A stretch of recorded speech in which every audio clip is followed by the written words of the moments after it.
This is a demonstration of M920A, integrating decentralization and performance evaluation systems. One subunit of Racer Sports Company had the following financial results last month, and in the first requirement it asked us to complete the performance evaluation report for this subunit and round to 2 decimal places. So we were given in the problem the actual results and the flexible budget, and I have gone ahead and calculated the flexible budget variances and shown whether they are favorable or unfavorable, and the percentage variance and whether those are favorable or unfavorable. So to calculate the flexible budget variance, you take the actual results and you subtract the flexible budget. So in the net sales revenue, the amount is $25,000. The actual results exceeded the flexible budget, so that would be a favorable result.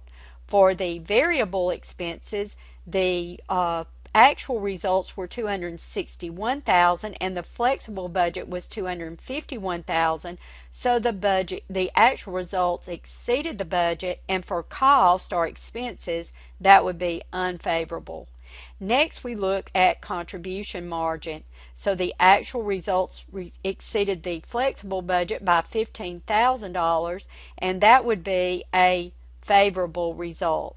Next, we look at traceable fixed expenses, and we see that the actual results were $40,000 and the flexible budget was $26,000.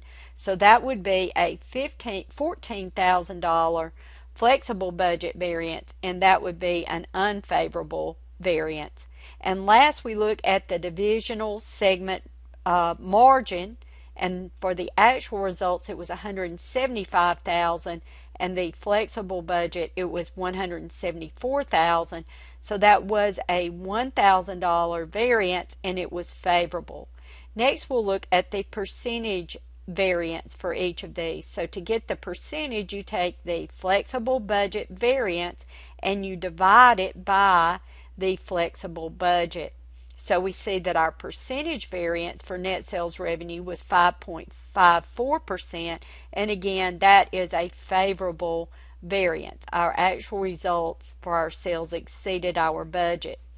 For the variable expenses, it's a 3.98% variance, dividing the $10,000 of the variance by the flexible budget, and that would be an unfavorable variance, as we mentioned, because the actual expenses exceeded the flexible budget.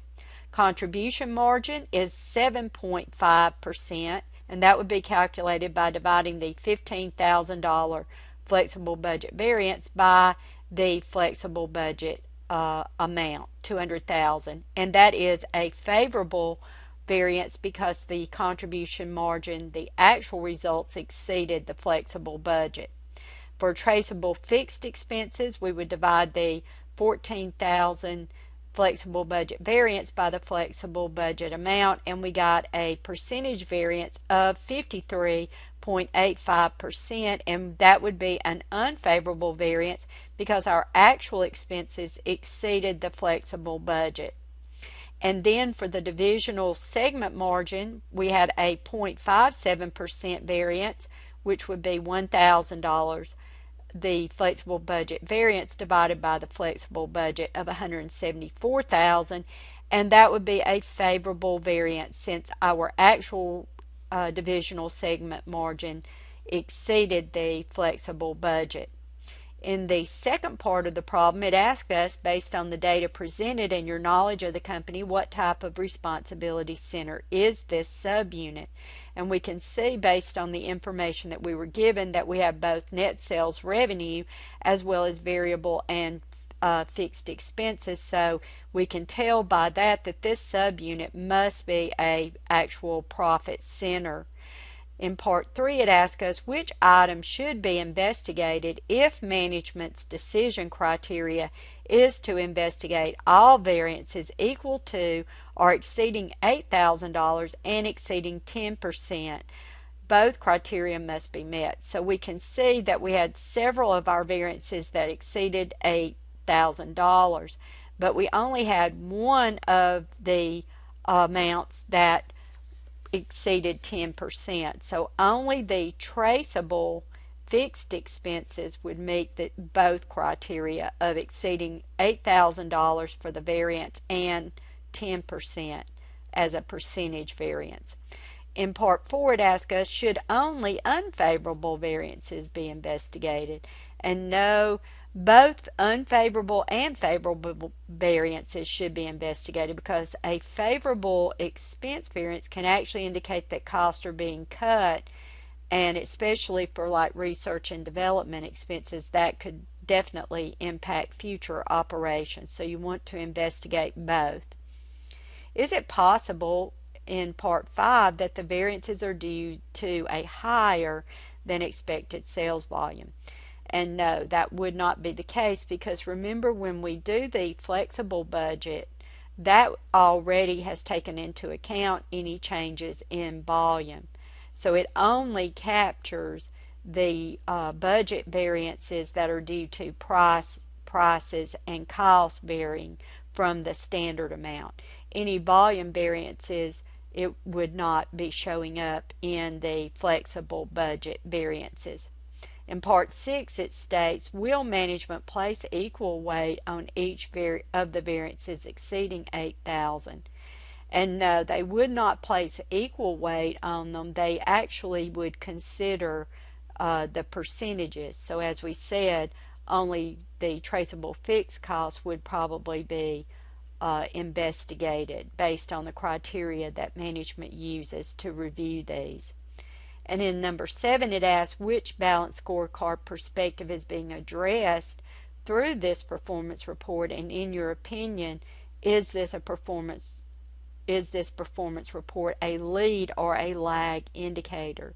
So we can tell by the information that we're given that this is a performance report that addresses the financial perspective of the balanced scorecard. And balanced financial performance measures tend to be lag indicators because they're a measure of the past performance of the company. And then in the last part, it asks us to list one key performance indicator for the other 3 balanced scorecard perspectives, and to make sure to indicate which perspective is being addressed by the indicators you list.